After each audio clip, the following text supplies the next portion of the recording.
एक शिक्षक स्नेही भेटले, खंत व्यक्त केली की चांगले ऑफिसर जे आहेत ना त्यांना सडवलं जातं, त्यांना बिघडवलं जातं. तुकाराम मुंडे बदले नाही, जुलिओ रिबेरो बदले नाही, TN शेषन बदले नाही, अशोक खेमका बदले नाहीत. आणि त्यांच्याच रांगेत या अंजना कृष्णा या प्रशिक्षणार्थी DYSP परवा शरद पवारांचा पुतण्या म्हणजे आत्ताचा उपमुख्यमंत्री अजित पवार यांच्या बाबतीत घडलेली घटना, त्यांनी त्यांना दमदाट्या केल्या. गौण खनिजाच्या बाबतीत काम आहे, नंतर खुलासेही झाले की गावकऱ्यांना रस्ता नव्हता वगैरे वगैरे वगैरे. पण याच्यामध्ये थेट उपमुख्यमंत्री टू साधा कार्यकर्ता इथपर्यंत कनेक्शन होतं. आणि अंजना कृष्णा यांच्या हातामध्ये फोन दिला जातो आणि सरळ त्यांना आरेकारे केलं जातं.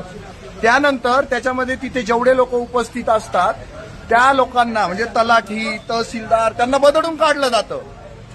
त्याच्यावर वरकडी म्हणजे चोर तर चोर वर शिरजोर अशातला प्रकार घडतो आणि त्याचं एक्सप्लेनेशन दिलं जातं. आणि ते एक्सप्लेनेशन देताना ते काम करत नाही. जनता सगळी अजित पवारांवर नाराज होते, राष्ट्रवादी त्यांच्यासाठी धावून येते. अमोल मिटकरींसारखा पोपट तो एक फतवा काढतो, UPSC कमिशनला पत्र देतो की अंजना कृष्णा यांच्या डिग्रीची तपासणी करा. का हो? मग तुमच्या 70,000 कोटीची तपासणी करणारे देवेंद्र फडणवीस, नरेंद्र मोदी यांनी तुमचा पेपर का नाही तपासला?